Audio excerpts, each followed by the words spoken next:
Hello there guys, and welcome to another one of my reviews. Today we are going to talk about the brand new Volkswagen Tiguan. Now, brand new might be an exaggeration here because this car got a facelift in 2020, but it took me about 2 years to get my hands on one. So that should say a lot about how much demand there is for this car, because this is one of the most popular models in the C segment SUV range, a segment that's dominated by Volkswagen Tiguan and a number of other cars, but it is also heavily disputed. In Europe, the best sellers will be the Tiguan, the Kia Sportage, the Hyundai Tucson, the Mazda CX-5 somehow, and the Nissan Qashqai. So these will be the top performers in this segment.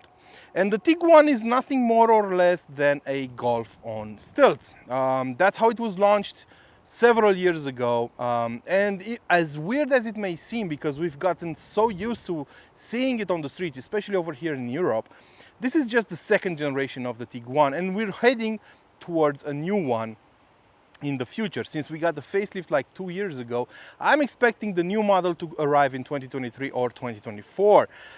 So yeah, in terms of design, compared to the previous model, the pre-facelift version of the second generation, the most important changes have taken place over here at the front end, where we see the headlights are different, the grille is slightly different, and the bumper is also slightly different.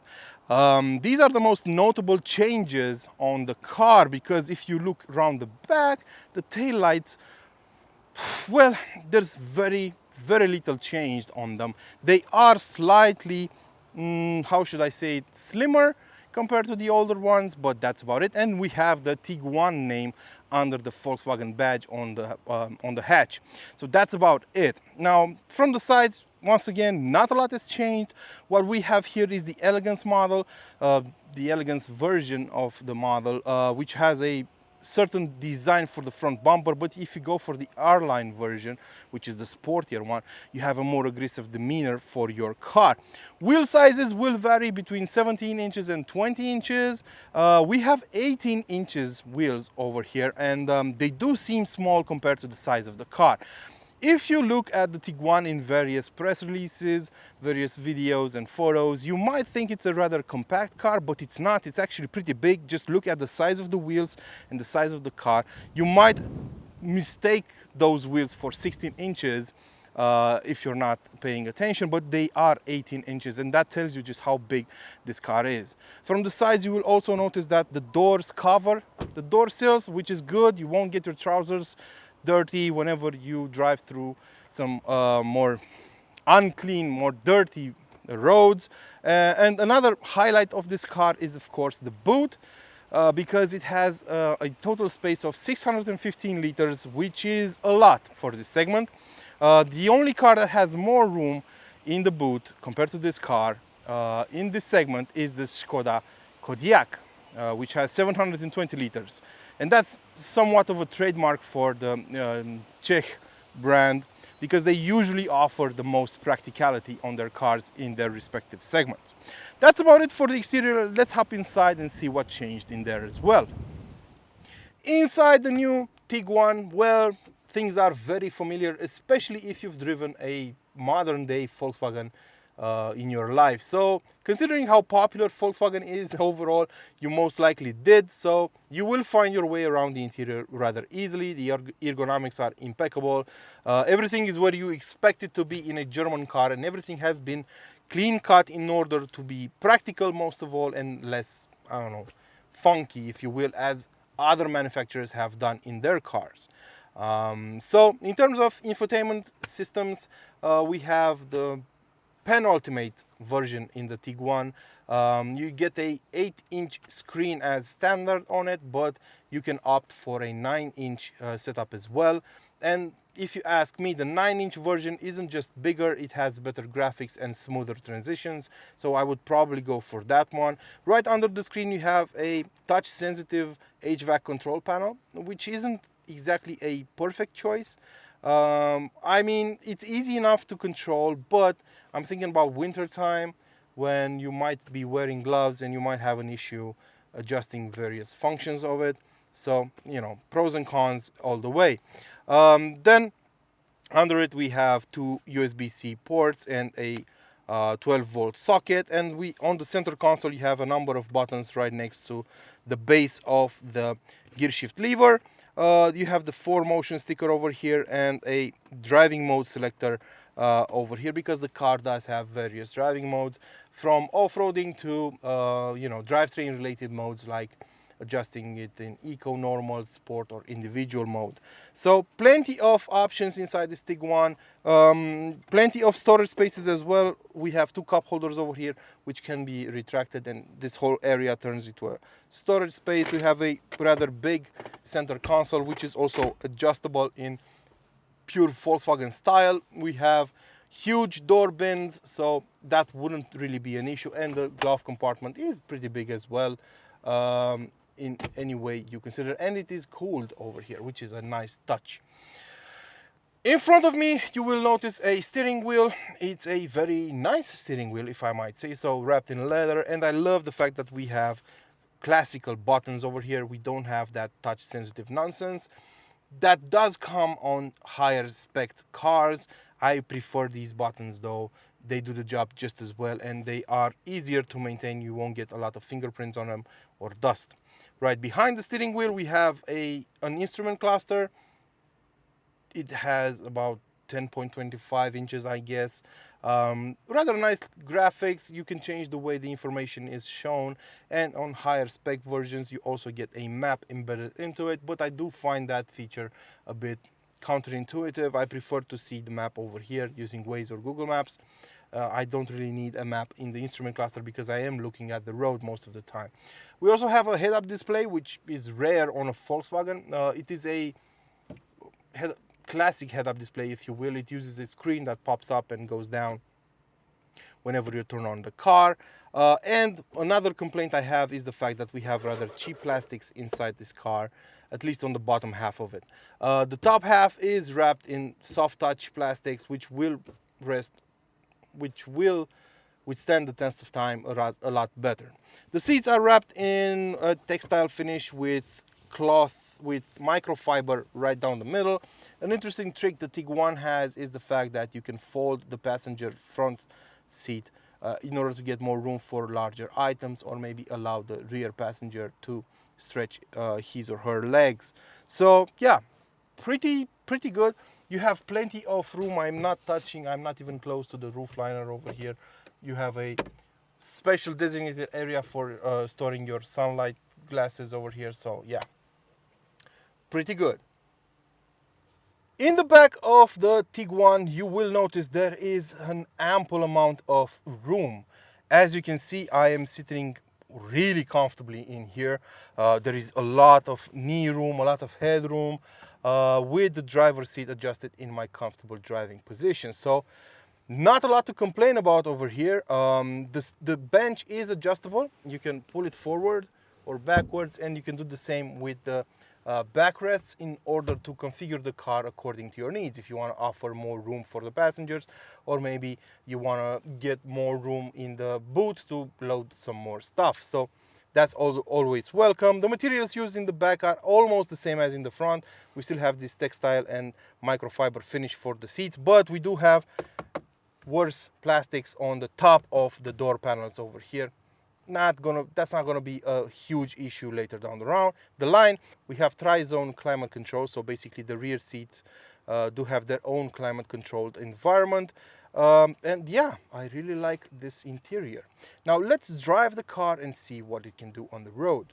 After a short break and a quick change of clothes, because it is getting rather cold around here, we hopped behind the wheel of the Volkswagen Tiguan. So let's talk about its technical platform and the specs you can expect. Of course, that includes the engines you can buy on this car. So the Tiguan is built on the same platform as the Golf, as I already said. So that means it will share most of its underpinnings with the popular compact hatchback. What we're talking about here is a similar range of engines, but since the Tiguan is a bit bigger than the Golf, you don't get the 1 liter choices. So the range kicks off, if we're talking about The size of the engine kicks off with the 1.4 liter TSI engine that's used with an electric motor for a total output of 245 horsepower on the plug-in hybrid version of the Tiguan. Then you get the 1.5 liter turbocharged petrol engine with 130 horsepower or 150 horsepower. Then you get 2-liter petrol engines with various amounts of power, but up to 320 horsepower on the Tiguan R. So that's the big daddy of the range. Then you also have the diesel side of things, because diesel isn't dead despite Dieselgate. So you have 2-liter diesel power plants at your disposal with various amounts of power. And the one we're driving is a 2-liter diesel engine, good for 200 horsepower. And it's a very interesting engine. It's an evolution of the old 190 horsepower motor. It still has one single turbo, and on top of those 200 horsepower, you also get 400 Newton meters of torque. In this configuration, you get it with a 7-speed dual clutch gearbox, the DSG gearbox, and on our car we also have a 4Motion all-wheel drive. This all-wheel drive system, as you probably already know, is a Haldex type 1 because the engine is mounted transversely under the hood. So basically what that means is you will get power sent to the rear wheels only when needed. Other than that, the car is running as a front-wheel drive model for 99% of the time. Only when the car senses that it needs more grip will power be sent to the rear wheels via a multi-clutch electronically controlled system. But that doesn't really need to bother you. You don't really need to know that because the car does everything for you. So all you can actually do is choose a driving mode using this rotary knob over here in case you go off-roading. But all that does is change the way the traction control system works and how it distributes power. So it will engage the rear axle more depending on the driving mode you choose, but that's about it. Nothing changes mechanically or anything like that. All of it is done from the computer of the car with the electronics and so on. So leaving that aside, how does this combination work? Well, pretty well actually. I like the fact that the diesel engine is quite well sound insulated from the cabin. Furthermore, the gearbox is set up in such a way that you rarely go over 2500 RPM, where the engine actually gets noticeably louder inside the cabin. So most of the time you will have a quiet atmosphere inside this car. The gearbox does its job pretty well. I haven't noticed any issues at all around town or outside of it. It responds to your input rather well, and if you switch to sport mode, it will keep the engine in higher RPM ranges to make sure you have all the power at your disposal at all the time. So yeah, one of my complaints could be the steering. It's very, very light. It feels almost artificial. It feels like you're driving a simulator on a PC or a console. But I get why Volkswagen did that, because most customers actually enjoy such a setup. The car is very easy to drive. All the commands are very easy. For example, the steering is light. The pedals are really easy on the foot, and the gearbox shifts gears easy in a smooth fashion. So everything is rather set up to be comfortable, easy to use. The ergonomics inside, as I already said, are pretty great.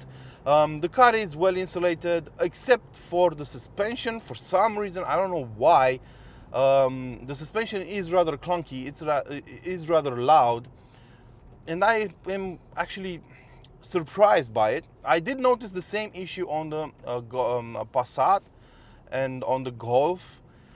Even though we're talking about a McPherson setup up front and a multi-link setup in the back, and the suspension is quite comfortable, of course. It soaks up bumps in a brilliant fashion, and it's just right between the softer side of things and the harsher side of things, because we're talking about a passive setup. It still lets way too much noise get into the cabin, which is weird if you ask me. I don't know why they didn't do a better job at isolating the sounds from the suspension. However, The cabin is well insulated. There's little wind noise coming in. There's little road noise coming in. The only gripe I have, as I said, like way too many times already, is the sound coming in from the suspension. But that doesn't mean it doesn't do its job well. It keeps the weight of the car in check brilliantly. And of course, you can get an adaptive setup if you want to. And I'm rather curious to see if that setup would work better overall. Parking the car is very easy. Driving it around town is easy as well because you have huge windows all around, so you can actually see what's happening around you. You also get a 360 camera, optional 360 camera if you want to, so you won't have any issues parking it. And the size of the car, as I already mentioned, is pretty big, but it's easy to drive nonetheless. Now, some of you will be interested in the fuel consumption for this engine. Well, around town I saw an average of 9 liters per 100 kilometers covered, which is okay for a 2-liter diesel that needs some time to heat up. Outside the city limits on a series of bureaus, the fuel consumption dropped to about 5, which is actually pretty brilliant for a 200 horsepower SUV of this size. And then on the highway at 130 kilometers an hour, the average fuel consumption was about 7 liters per 100 kilometers covered, which is a bit much if you ask me. I did expect lower numbers, but then again, maybe this isn't exactly the most aerodynamic car. So those are the numbers I got. Maybe you guys get different numbers with your cars. Let me know in the comment section below. So that said, I actually enjoyed my time with the Tiguan. Is it the best in its class? Well, I don't know. I guess it depends on the customers. The competition is extremely stiff. So we're talking about the Kia Sportage, we're talking about the Hyundai Tucson, we're talking about the Nissan Qashqai, we're talking about the Mazda CX-5, we're talking about the Honda CR-V, we're talking about the Toyota RAV4. There's a number of choices in this segment. So I guess it will depend on what you're looking for in a car. If you're looking for predictability and the usual German way of doing things, focused on practicality and easy operation, I think this is the car for you. It is also one of the most spacious models in this range. But if you want a bit more tech, a bit more pizzazz, I mean, a curved huge screen, maybe go for the Kia Sportage. If you want a funkier design, maybe go for the Tucson. If you want a better handling car, go for the Mazda CX-5. So each car has its own pros and cons. But I think this is a well-balanced car. It's a car for the Volkswagen customers. Volkswagen knows very well what its customers want. And this car has been a good sales success in the past years. For example, in 2017, they sold over 550,000 of them in 1 year. So yeah, it's a big sales success. Now, if you would choose it, I would like to know in the comment section below. I would like to know what car you would choose in this segment. And until next time, don't forget to feed your passions. Ciao.